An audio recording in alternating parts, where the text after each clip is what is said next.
श्री चैतन्य चरितामृत मध्य लीला अध्याय 12 गुंडीचा मंदिर की सफाई। श्री चैतन्य महाप्रभु ने अपने भक्तों और संगियों के साथ गुंडीचा मंदिर को धोया, साफ किया और उसे ठंडा एवं उज्जवल बनाया, जिससे वो भगवान श्री कृष्ण के बैठने के लिए अनुकूल स्थान बन गया।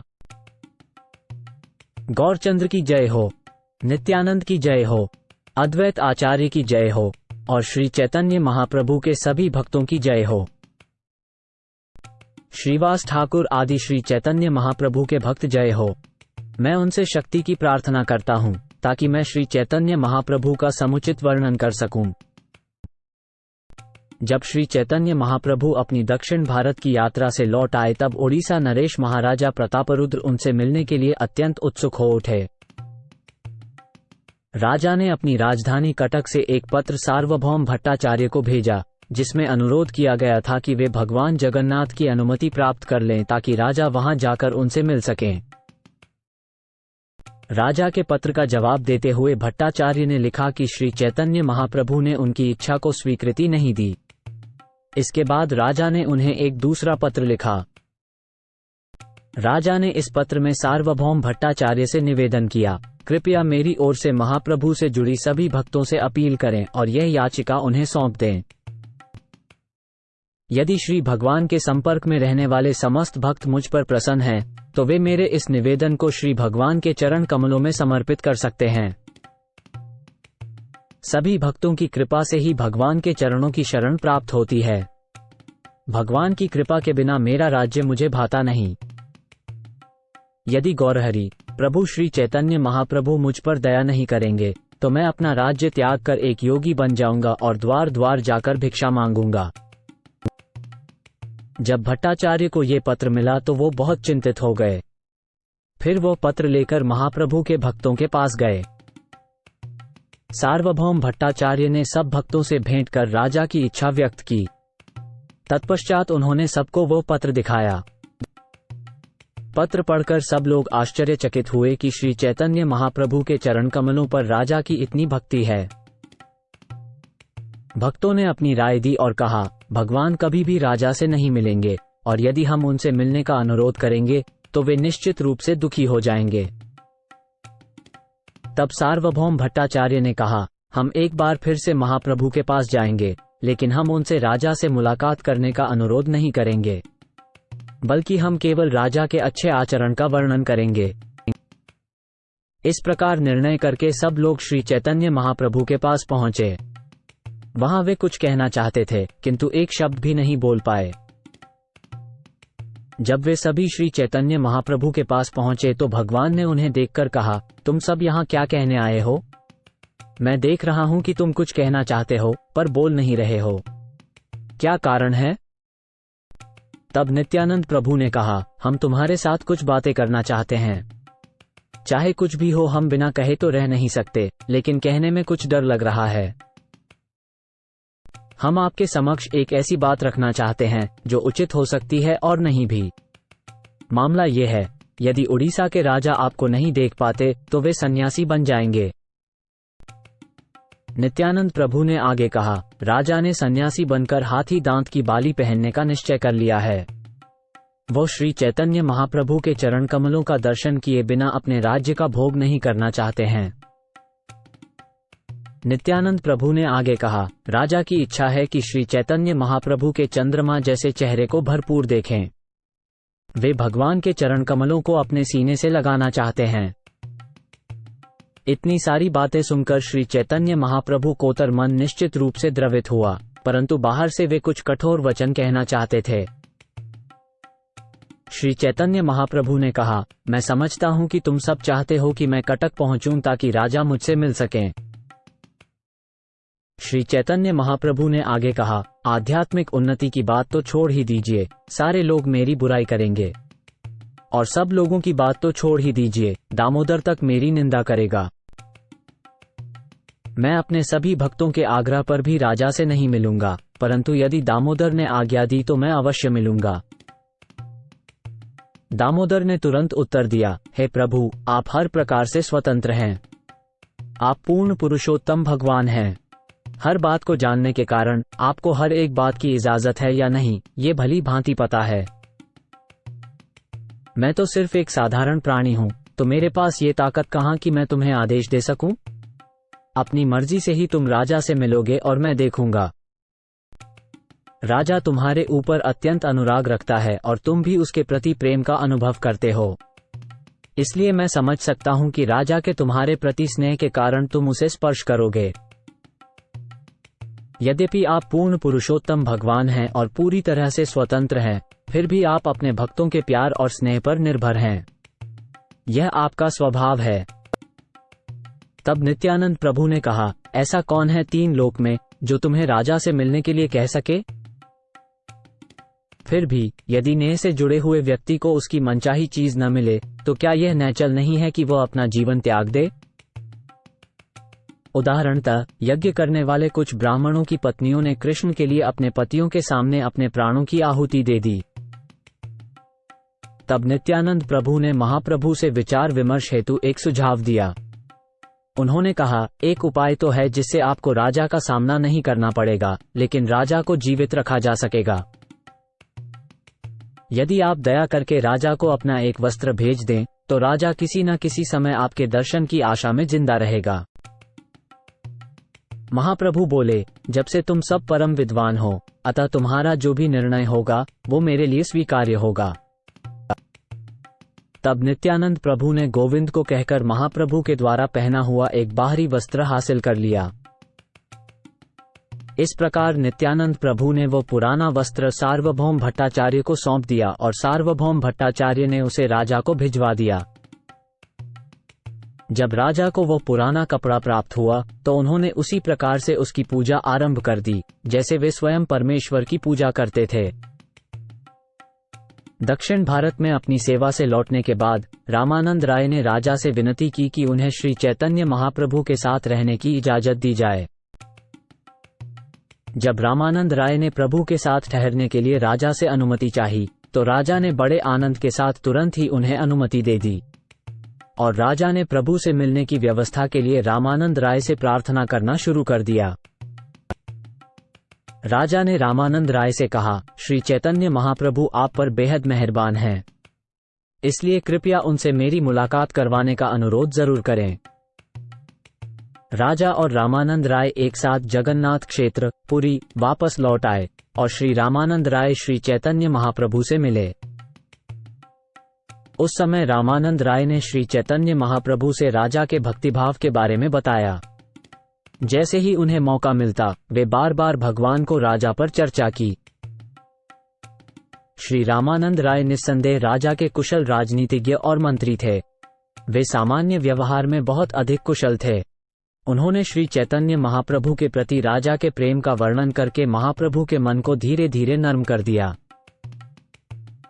चूंकि महाराज प्रतापरुद्र महाप्रभु के दर्शन के अभाव में अत्यंत व्याकुल थे और वे इस पीड़ा को सहन नहीं कर पा रहे थे, अतएव श्री रामानंद राय ने कुशलतापूर्वक राजा और महाप्रभु की भेंट करा दी। रामानंद राय ने श्री चैतन्य महाप्रभु से स्पष्ट रूप से अनुरोध किया, कृपा करके राजा को अपने चरण कमलों का दर्शन कम से कम एक बार तो अवश्य दें। श्री चैतन्य महाप्रभु जी ने उत्तर दिया, हे रामानंद, किसी सन्यासी के लिए राजा से मुलाकात करना उचित है या नहीं, इस पर विचार करने के पश्चात ही तुम मुझसे अनुरोध करो। यदि कोई साधु किसी राजा से मिलता है, तो उसके लिए ये दुनिया और अगली दुनिया दोनों ही बर्बाद हो जाती है। हाँ, आने वाली दुनिया के बारे में अभी क्या कहा जाए। इस दुनिया में ही लोग हंसेंगे अगर कोई साधु किसी राजा से मिलता है। रामानंद राय ने उत्तर दिया, हे प्रभु, आप तो सर्वोच्च स्वतंत्र व्यक्तित्व हैं। आपको किसी और पर कोई निर्भरता नहीं है, इसलिए आपको किसी से भय नहीं है। जब रामानंद राय ने श्री चैतन्य महाप्रभु को समस्त पूर्णतम देवता भगवान कहते हुए संबोधित किया, तो महाप्रभु ने आपत्ति करते हुए कहा, मैं कोई परमेश्वर नहीं बल्कि एक साधारण मनुष्य हूँ। इसलिए मुझे जनता के मत से 3 तरीकों से डरना चाहिए, अपने शरीर, मन और शब्दों से। जब भी जनता को किसी सन्यासी के व्यवहार में थोड़ा सा भी दोष दिखाई देता है, तो वो उसे आग की तरह फैला देती है। सफेद कपड़े पर स्याही का काला धब्बा छुपाया नहीं जा सकता। ये हमेशा स्पष्ट रूप से दिखाई देता है। रामानंद राय ने उत्तर दिया, हे प्रभु, आपने बहुत से पापी लोगों को उद्धार दिलाया है। यह ओडिशा का राजा प्रतापरुद्र वास्तव में भगवान के सेवक और आपके भक्त हैं। तब श्री चैतन्य महाप्रभु ने कहा, किसी बड़े पात्र में कितना ही दूध क्यों ना हो, परंतु यदि इसमें शराब की एक बूंद भी मिक्स हो जाती है तो वह अपवित्र हो जाता है।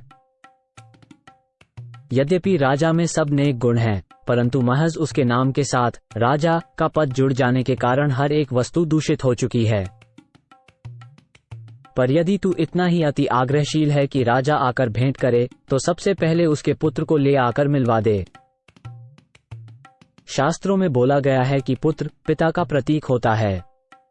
इस कारण से जिस तरह से राजा की भेंट मेरे साथ होगी, उसी प्रकार से उसके पुत्र की भेंट भी होगी। फिर रामानंद राय राजा के पास जाकर महाप्रभु से अपनी हुई बातचीत से उन्हें अवगत कराया और महाप्रभु के आदेशानुसार राजा के पुत्र को अपने साथ लेते आए ताकि वह उनसे मिलें। राजकुमार अभी जवानी की उम्र में थे और इसलिए बहुत ही सुंदर थे। उनका रंग सांवला था और उनकी बड़ी बड़ी आंखें कमल के फूल जैसी थीं। राजकुमार ने पीता वस्त्र धारण किया था और उसके शरीर पर रत्न जड़ित आभूषण लगे थे, जिस कारण जो कोई भी उसे देखता उसे भगवान श्री कृष्ण का स्मरण हो आता था। राजकुमार को देखते ही श्री चैतन्य महाप्रभु को भगवान कृष्ण का स्मरण हो आया। अतः महाप्रभु प्रेम के आवेश में उससे मिलते हुए कहने लगे। श्री चैतन्य महाप्रभु ने कहा, यह एक महान भक्त हैं। इन्हें देखकर हर किसी को महाराज नंद के पुत्र श्री कृष्ण का स्मरण हो जाएगा। श्री चैतन्य महाप्रभु ने कहा, मैंने सिर्फ इस लड़के को देखकर ही अपने जीवन को कृतार्थ कर लिया है। ये कहकर महाप्रभु ने फिर से राजकुमार को गले लगा लिया। जैसे ही श्री चैतन्य महाप्रभु ने राजकुमार को छुआ, तुरंत ही उसके शरीर में परम प्रेम के लक्षण प्रकट हो गए। इन लक्षणों में शामिल थे पसीना आना, कांपना, आंसू आना, स्तब्ध हो जाना और हर्षित होना। वह राजकुमार रोने लगा और नाचने लगा और कृष्ण कृष्ण का उच्चारण करने लगा। जब भक्तों ने उसके शारीरिक लक्षण, उसके कीर्तन और उसके नृत्य को देखा तो उन्होंने उसके महान आध्यात्मिक भाग्य के लिए बहुत प्रशंसा की। उस समय श्री चैतन्य महाप्रभु ने उस नवयुवक को सुकून पहुंचाया और उसे आदेश दिया कि वह प्रतिदिन उनसे मिलने के लिए वहां आया करे। तब रामानंद राय तथा राजकुमार ने श्री चैतन्य महाप्रभु से विदा ली और रामानंद राय राजकुमार को राजमहल वापस ले आए। राजा ने जब अपने पुत्र की कार्यकलापों के बारे में सुना तो वे बहुत खुश हुए। अपने बेटे को गले लगाते ही राजा को एक भारी प्यार और खुशी मिली, जैसे कि उन्हें खुद श्री चैतन्य महाप्रभु ने छुआ हो। तब से भाग्यशाली राजकुमार भगवान के सर्वाधिक अंतरंग भक्तों में से एक बन गया। इस तरह से श्री चैतन्य महाप्रभु अपनी लीलाएं रचते हुए और संकीर्तन आंदोलन को आगे बढ़ाते हुए अपने शुद्ध भक्तों के बीच रहते थे। कुछ प्रमुख भक्त जैसे अद्वैत आचार्य श्री चैतन्य महाप्रभु को अपने अपने घरों में भोजन करने के लिए निमंत्रित किया करते थे। महाप्रभु ऐसे निमंत्रणों को स्वीकार करते थे और अपने भक्तों के साथ वहां जाया करते थे। इस प्रकार भगवान ने कुछ दिन महान प्रसन्नता के साथ बिताए। तब भगवान जगन्नाथ की रथयात्रा का उत्सव नजदीक आ गया। श्री चैतन्य महाप्रभु ने सबसे पहले काशी मिश्र को बुलाया, उसके बाद मंदिर की देखभाल करने वाले को और फिर सार्वभौम भट्टाचार्य को बुलाया। जब ये तीनों आ गए तो प्रभु ने उनसे गुंडीचा मंदिर की साफ सफाई करने की अनुमति मांगी। जब भगवान ने गुंडीचा मंदिर धोने की अनुमति मांगी तो मंदिर के निरीक्षक परीक्षा ने कहा, हे महोदय, हम सभी आपके सेवक हैं। आप जो भी इच्छा करेंगे उसे पूरा करना हमारा कर्तव्य है। राजा ने मुझे यह आदेश दिया है कि जो भी आप आज्ञाएं उनका तुरंत पालन करूं। हे प्रभु, मंदिर धोना आपके लिए उपयुक्त सेवा नहीं है। फिर भी यदि आप ऐसा करना चाहते हैं तो हम इसे आपकी लीला के रूप में स्वीकार करेंगे। हे प्रभु, मंदिर की धुलाई के लिए बहुत सारे घड़े और झाड़ू की जरूरत होगी, इसलिए मुझे आदेश दें, मैं ये सारी चीजें तुरंत आपके सामने ले आऊंगा। जैसे ही परीक्षा निरीक्षक मंदिर की स्थिति से अवगत हुआ, उसने तत्काल 100 नए घड़े और 100 झाड़ू भेंट किए। अगले दिन सवेरे सवेरे प्रभु अपने निजी संगियों को अपने साथ ले गए और खुद अपने हाथों से उनके शरीर पर चंदन का लेप लगाया। तत्पश्चात उन्होंने स्वयं अपने हाथों से प्रत्येक भक्त को झाड़ू दी और उन सभी को साथ लेकर प्रभु गुंडिचा जी गए। इस प्रकार श्री कृष्ण और उनके साथी गुंडिचा मंदिर की सफाई करने के लिए गए। सबसे पहले उन्होंने मंदिर को झाड़ू से साफ किया।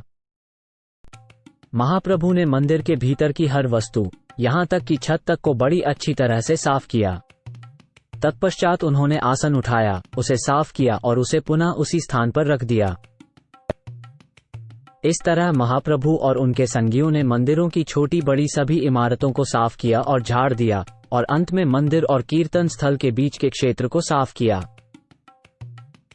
वास्तव में सैकड़ों भक्त मंदिर के चारों ओर साफ सफाई में लगे हुए थे और श्री चैतन्य महाप्रभु दूसरों को शिक्षा देने के लिए स्वयं भी यह कार्य कर रहे थे। श्री चैतन्य महाप्रभु ने बड़े ही हर्षपूर्वक हर समय भगवान कृष्ण के नाम का जाप करते हुए मंदिर को धोया और साफ किया। उसी तरह सारे भक्त भी कीर्तन करते हुए अपना अपना काम कर रहे थे। महाप्रभु का सारा मनोहारी तन धूल धूसर से आच्छादित था। इस प्रकार वो और भी अतिशय रूप से सुंदर लगने लगा था। कभी कभी मंदिर साफ करते समय महाप्रभु के आंसू आ जाते थे और कुछ जगहों पर उन्होंने उन्हीं आंसुओं से ही सफाई की। इसके पश्चात जहां देवता का भोजन रखा जाता था, भोग मंदिर, उस स्थान की सफाई की गई। फिर आंगन की साफ सफाई की गई और उसके बाद सभी निवास स्थानों की एक एक करके साफ सफाई की गई। श्री चैतन्य महाप्रभु ने तमाम तिनकों, धूल मिट्टी और बालू के कणों को एक जगह इकट्ठा किया और फिर उन्हें अपने वस्त्र में बांधकर बाहर ले जाकर फेंक दिया। श्री चैतन्य महाप्रभु के मार्ग पर चलते हुए सभी भक्तों ने उल्लासपूर्वक अपने वस्त्रों में तिनके और धूल बांधकर मंदिर से बाहर ले जाकर फेंकना शुरू कर दिया। तब महाप्रभु ने भक्तों से कहा, मैं केवल ये देखकर कह सकता हूँ कि आप लोगों ने कितना परिश्रम किया है और कितनी अच्छी तरह से मंदिर की सफाई की है, क्योंकि मैंने देखा है कि आप लोगों ने कितने तिनके और धूल बाहर ले जाकर ढेर लगाया है। यद्यपि सभी भक्तों ने धूल का ढेर इकट्ठा किया था, परंतु श्री चैतन्य महाप्रभु का ढेर उन सभी से अधिक विशाल था। मंदिर के भीतर की सफाई के बाद भगवान ने पुनः भक्तों को शुद्ध करने के लिए अलग अलग क्षेत्र निर्धारित किए। तत्पश्चात ठाकुर जी ने सबको आज्ञा दी कि मंदिर के अंदर की सफाई बहुत ही बारीकी से करें। धूल, तिनके तथा बालू के कणों को इकट्ठा करके बाहर फेंक दें। जब श्री चैतन्य महाप्रभु और सभी वैष्णवों ने दूसरी बार मंदिर की सफाई की तो श्री चैतन्य महाप्रभु सफाई देखकर अत्यंत प्रसन्न हुए। जब मंदिर की साफ सफाई की जा रही थी तब लगभग 100 लोग पानी से भरे घड़े लिए एकत्र थे और हाथों में घड़े ऊपर उठाकर भगवान के आदेश का इंतजार कर रहे थे कि कब पानी डालना है। जैसे ही श्री चैतन्य महाप्रभु ने पानी मांगा, वैसे ही सभी लोग तुरंत 100 मटकों का पानी ले आए जो पूरी तरह से भरे हुए थे और उन्हें भगवान के सामने रख दिया। इस प्रकार श्री चैतन्य महाप्रभु ने सबसे पहले मुख्य मंदिर को धोया और फिर छत, दीवारें, फर्श, सिंहासन और कमरे के भीतर की अन्य वस्तुओं को अच्छी तरह से धोया। श्री चैतन्य महाप्रभु स्वयं और उनके सभी भक्त छत पर पानी फेंकने लगे। नीचे गिरने वाला ये पानी दीवारों और फर्श को धो रहा था।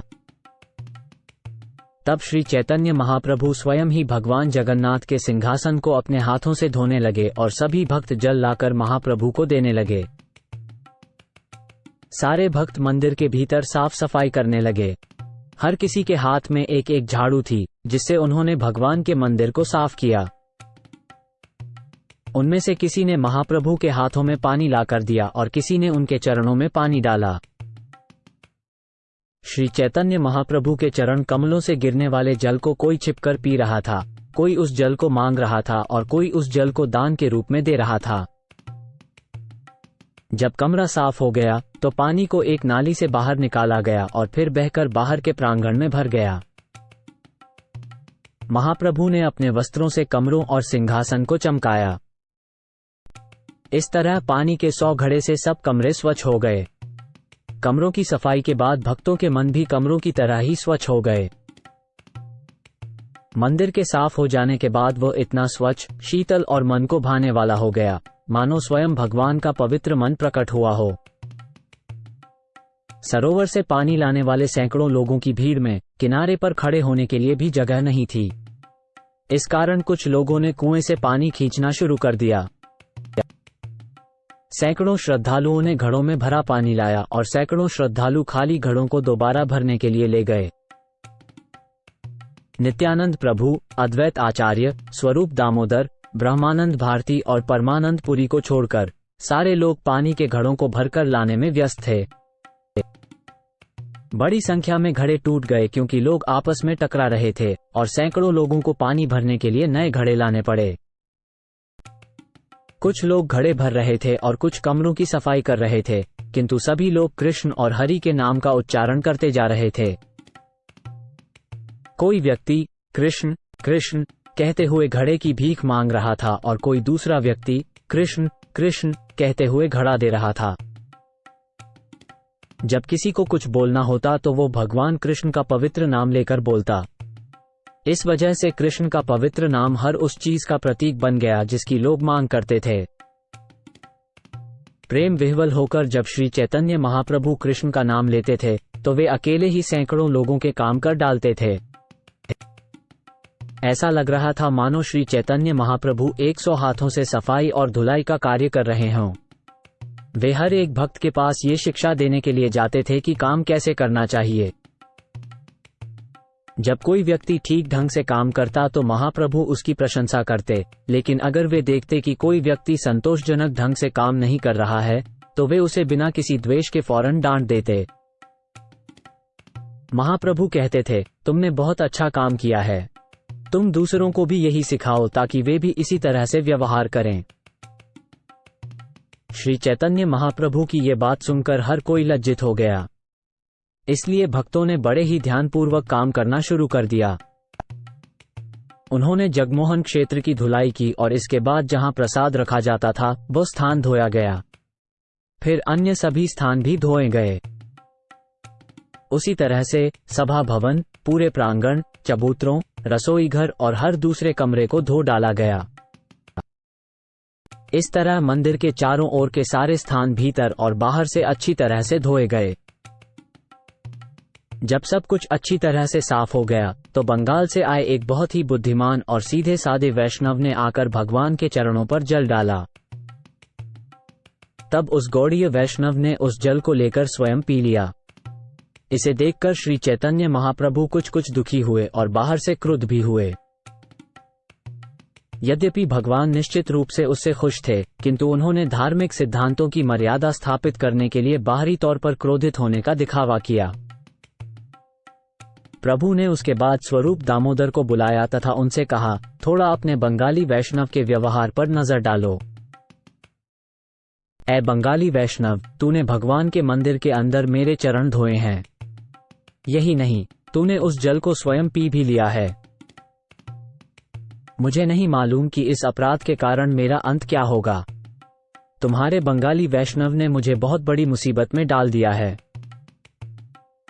तब स्वरूप दामोदर गोस्वामी ने गौड़ीय वैष्णव की गर्दन पकड़ ली और उसे हल्का सा धक्का देकर गुंडीचापुरी मंदिर से बाहर फेंक दिया और उसे बाहर ही रहने को कहा। स्वरूप दामोदर गोस्वामी के मंदिर में वापस आने पर उन्होंने श्री चैतन्य महाप्रभु से प्रार्थना की कि वे उस भोले व्यक्ति को क्षमा कर दें। इस घटना के बाद श्री चैतन्य महाप्रभु बहुत संतुष्ट हुए। तब उन्होंने सभी भक्तों को दोनों ओर 2 पंक्तियों में बैठने को कहा। तब महाप्रभु आप खुद बीच में बैठ गए और सभी किस्म के तिनके, रेत के कण और गंदी चीजें चुनने लगे। जब श्री चैतन्य महाप्रभु तिनके और बालू के कण चुन रहे थे तो उन्होंने कहा, मैं हर किसी के कूड़े को इकट्ठा करूंगा और जिसका भी कूड़ा दूसरों से कम होगा उससे जुर्माना के तौर पर मिठाई, पिठा और खीर, पाना खिलवाऊंगा। इस तरह से गुंडीचा मंदिर के सभी कमरे पूर्ण रूप से साफ और नित हो गए। सभी कमरे ठंडे और निर्मल थे, जैसे किसी का स्वच्छ और शांत मन। जब सारे कमरों के जल को अंततः हॉल कमरे से निकाला गया तो ऐसा लगा जैसे नई नदियां समुद्र के जल से मिलने के लिए दौड़ रही थीं। मंदिर के द्वार के बाहर की सारी सड़कें भी साफ हो गईं, पर कोई यह नहीं बता सकता था कि यह सब कैसे हुआ। श्री चैतन्य महाप्रभु ने नरसिंह मंदिर को भी अंदर और बाहर साफ किया। अंत में उन्होंने कुछ देर विश्राम किया और फिर नृत्य करना शुरू कर दिया।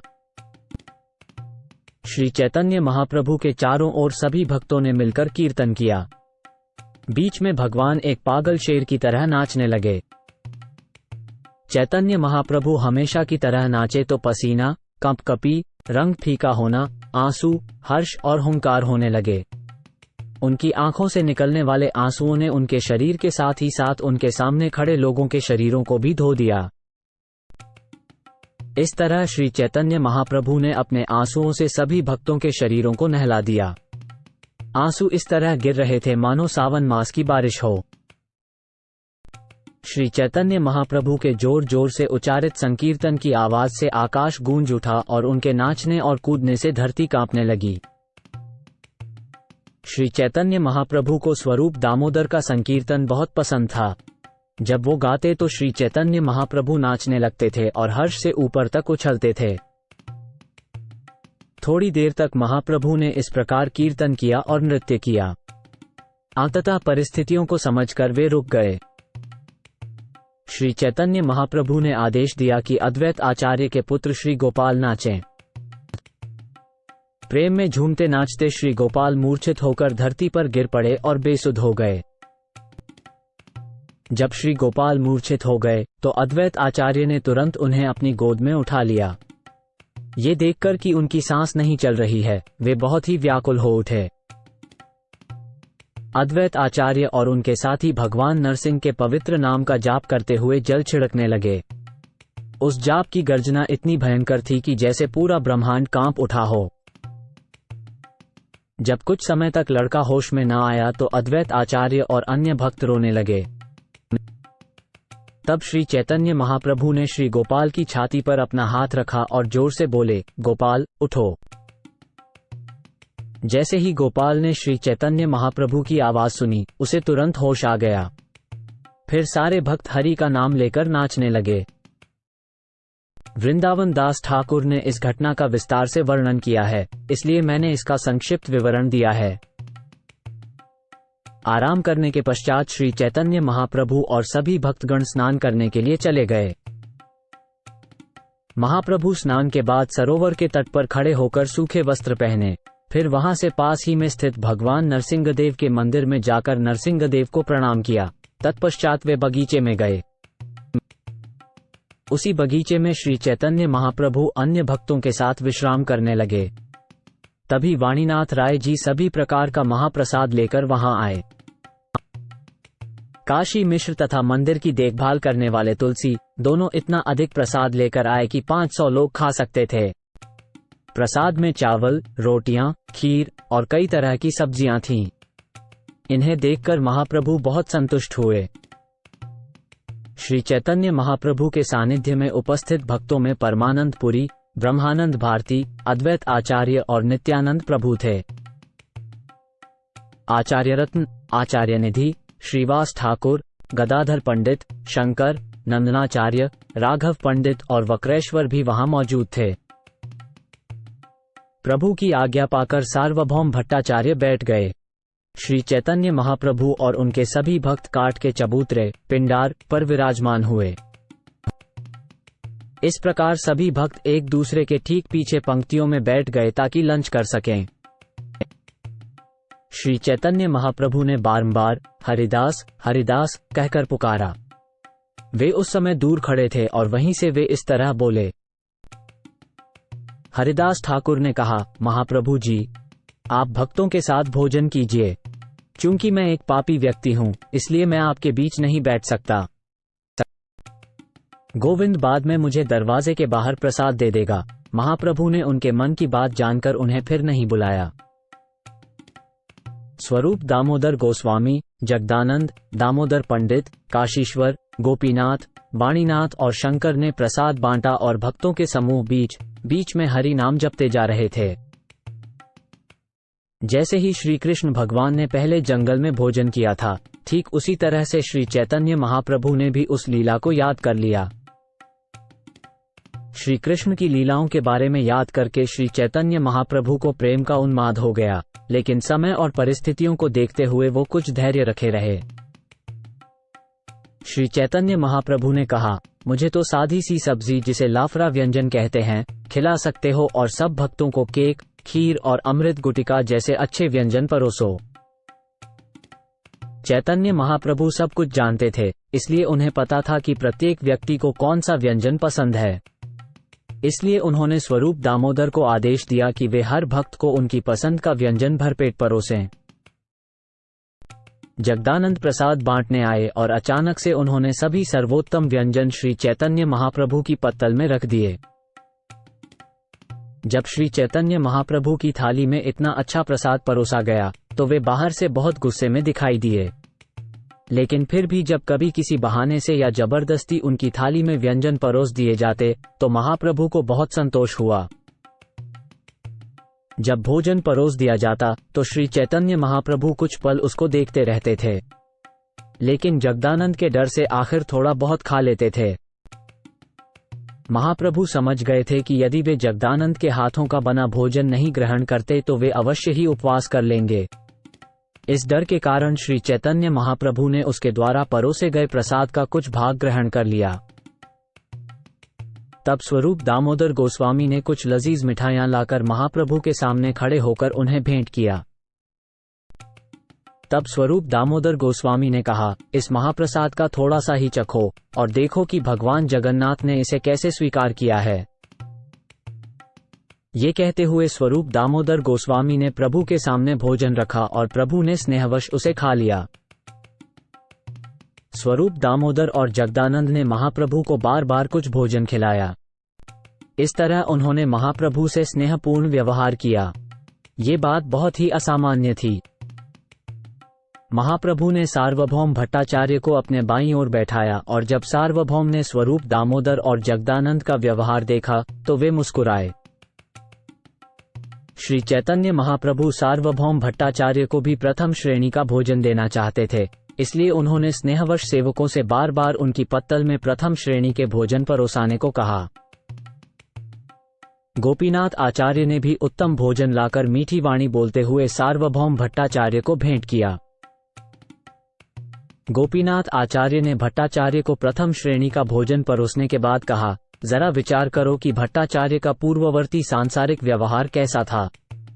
जरा विचार करो कि इस समय वे किस तरह अलौकिक आनंद का अनुभव कर रहे हैं। सार्वभौम भट्टाचार्य ने गोपीनाथ आचार्य को उत्तर दिया, मैं बुद्धिमान तार्किक नहीं था, फिर भी आपकी कृपा से मुझे सिद्धि का यह ऐश्वर्य प्राप्त हुआ है। सार्वभौम भट्टाचार्य आगे बोले, श्री चैतन्य महाप्रभु के अलावा इतना दयावान कौन हो सकता है। उन्होंने एक कौवे को गरुड़ बना दिया है, भला और कौन इतना दयालु हो सकता है। हाँ, तार्किक विचारधारा के सियारों की संगति में मैं केवल भान भान की गूंज करता था। अब मैं उसी मुंह से कृष्ण और हरि के पवित्र नामों का जाप कर रहा हूँ।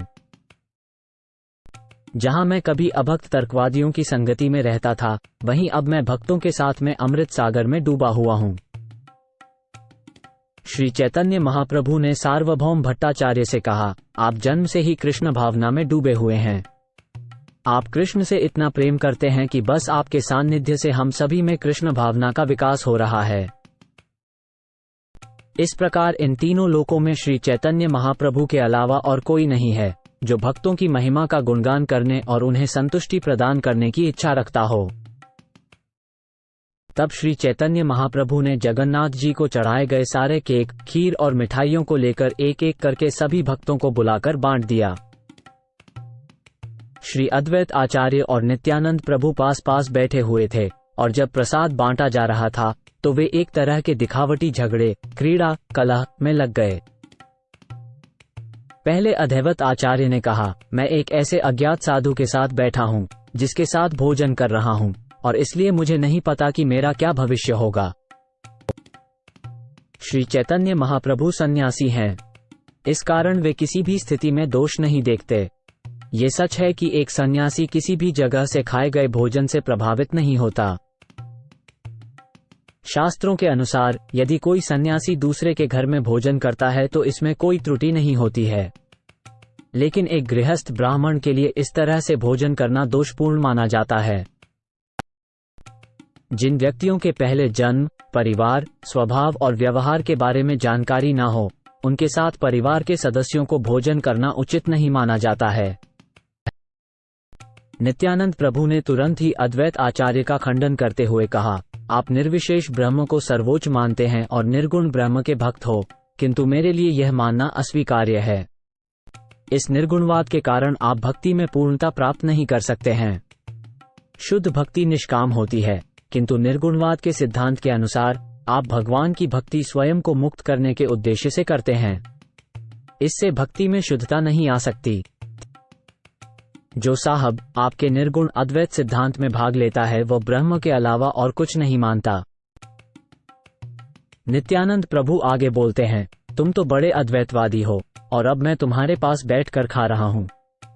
पता नहीं इससे मेरा मन किस तरह प्रभावित होगा। इस प्रकार दोनों बात करते और एक दूसरे की प्रशंसा करते रहे। हालांकि उनकी प्रशंसा नकारात्मक लगती थी, क्योंकि ऐसा प्रतीत होता था मानो वे एक दूसरे को अपशब्द बोल रहे हों। इसके बाद श्री चैतन्य महाप्रभु ने सभी वैष्णवों को नाम से बुलाकर महाप्रसाद वितरित किया, मानो वे अमृत छिड़क रहे हों। उस समय अद्वैत आचार्य और नित्यानंद प्रभु के बीच का खेल मनोरंजक लगने लगा। भोजन करने के बाद सारे वैष्णव हरि हरि की ध्वनि करके खड़े होते हैं। हरि कीर्तन की यह ध्वनि उच्चलोकों और निम्नलोकों में गूंजने लगती है। इसके बाद श्री चैतन्य महाप्रभु ने अपने भक्त संगियों को स्वयं अपने हाथों से फूल मालाएं और चंदन लेप प्रदान किया। प्रसाद बांटने में व्यस्त स्वरूप दामोदर और दूसरे 6 भक्तों ने फिर कमरे के अंदर भोजन किया। महाप्रभु द्वारा शेष बचे प्रसाद का कुछ हिस्सा गोविंद ने ध्यानपूर्वक सहेज कर रखा। बाद में इसमें से कुछ हिस्सा उन्होंने हरिदास ठाकुर को लाकर दे दिया। श्री चैतन्य महाप्रभु के बचे हुए उच्छिष्ट प्रसाद को उन भक्तों में बांटा गया जिन्होंने इसके लिए विनती की, और जो अंत में बचा उसे गोविंद ने स्वयं ग्रहण कर लिया। परमेश्वर सर्वशक्तिमान और स्वतंत्र हैं। वे कई प्रकार के लीलाकर्म करते हैं। गुंडीचा मंदिर की धुलाई और सफाई करना भी उनका एक लीला कर्म है। अगले दिन नेत्रोत्सव उत्सव आयोजित किया गया। यह महान त्योहार भक्तों की जीवन शक्ति और आत्मा के समान था। एक पखवाड़े तक सभी लोग भगवान जगन्नाथ के दर्शन न पाने से दुखी थे, मगर इस उत्सव में प्रभु का दर्शन करके भक्त बहुत ही प्रसन्न थे। इस अवसर पर श्री चैतन्य महाप्रभु बड़े हर्षोल्लास के साथ सभी भक्तों को अपने साथ लेकर मंदिर में भगवान के दर्शन करने पहुंचे। जब श्री चैतन्य महाप्रभु मंदिर में दर्शन करने गए, तब काशीश्वर उनके आगे आगे चलकर भीड़ को रोक रहा था और पीछे पीछे गोविंद चल रहे थे, जो जल से भरा सन्यासी का कमंडलू लेकर चल रहे थे। जब श्री चैतन्य महाप्रभु मंदिर की ओर जा रहे थे, तब परमानंद पुरी और ब्रह्मानंद भारती उनके आगे आगे चल रहे थे और स्वरूप दामोदर और अद्वैत आचार्य उनके दोनों ओर चल रहे थे। महाप्रभु के पीछे पीछे सभी भक्त परम उत्सुकता के साथ जगन्नाथ जी के मंदिर में चले गए। भगवान के दर्शन की अतिशय उत्कंठा में उन सभी ने विधि विधानों का त्याग कर डाला और सिर्फ भगवान के मुख का दर्शन करने के लिए वे सभी प्रसाद मंदिर में चले गए। श्री चैतन्य महाप्रभु भगवान के दर्शन करने के लिए अत्यंत उत्सुक थे और उनके नेत्र उन 2 भ्रमरों के सदृश हो गए जो स्वयं कृष्ण स्वरूप भगवान जगन्नाथ के कमल जैसे नयनों के मधु का पान कर रहे थे। भगवान जगन्नाथ की आंखें खिले हुए कमलों के सौंदर्य से अधिक मनोहारी थीं और उनकी गर्दन नीलमणि से बने हुए दर्पण के समान चमकदार और सुंदर थी। प्रभु की ठोड़ी भूरे रंग से रंगी हुई बाधुली फूल की सुंदरता को परास्त कर रही थी। इससे उनके मंद मुस्कान की सुंदरता बढ़ गई थी, जो अमृत की चमकदार लहरों के समान थी। उनके सुंदर चेहरे की चमक हर पल बढ़ती जा रही थी और करोड़ों भक्तों की आंखें भौरों की तरह उसमें समाये हुए थे। जैसे जैसे उनकी आंखें उनके कमल जैसी मुख पर विराजते अमृत के समान मधुर दृश्य को पीती थीं, वैसे वैसे उनकी प्यास बढ़ती जा रही थी। इस तरह उनकी आंखें उनसे हट ही नहीं पा रही थीं। इस प्रकार श्री चैतन्य महाप्रभु और उनके भक्तों ने जगन्नाथ जी के चेहरे के दर्शन करके अलौकिक आनंद प्राप्त किया, जो दोपहर तक जारी रहा। हमेशा की तरह चैतन्य महाप्रभु के शरीर में परमानंद के दिव्य लक्षण स्पष्ट दिखाई दे रहे थे। उन्हें पसीना आने लगा और वे कांपने लगे। उनकी आंखों से लगातार आंसुओं की धारा बह रही थी, लेकिन महाप्रभु ने इन आंसुओं को रोक दिया, जिससे भगवान के चेहरे को देखने में कोई बाधा न आए। जब भी भगवान जगन्नाथ को भोग अर्पित किया जाता, तब श्री चैतन्य महाप्रभु का मुख दर्शन में बाधा पहुंचती थी। इसके बाद वे फिर से उनका मुख देखते। जब भगवान को भोग अर्पित किया जाता था, तब श्री चैतन्य महाप्रभु कीर्तन करने लगते थे। भगवान जगन्नाथ के मुखमंडल के दर्शन करके श्री चैतन्य महाप्रभु ने परम आनंद की अनुभूति की। उस अनुभव में वे सब कुछ भूल गए, किंतु भक्त उन्हें दोपहर का भोजन कराने के लिए ले गए। जानकर कि रथ यात्रा सुबह होगी, भगवान जगन्नाथ के सभी सेवकों ने चढ़ाए जाने वाले भोजन की मात्रा दोगुनी कर दी। मैंने गुंडीचा मंदिर धोने और साफ करने की महाप्रभु की लीलाओं का संक्षिप्त में वर्णन किया है। ये लीलाएं देखकर अथवा उनके बारे में सुनकर पापी व्यक्तियों में भी कृष्ण भक्ति जागृत हो सकती है। श्री रूप और श्री रघुनाथ के चरण कमलों में नमन करते हुए और सदैव उनकी कृपा की कामना करते हुए मैं कृष्णदास उन्हीं के पद चिन्हों का अनुसरण करते हुए श्री चैतन्य चरितामृत का वर्णन कर रहा हूँ।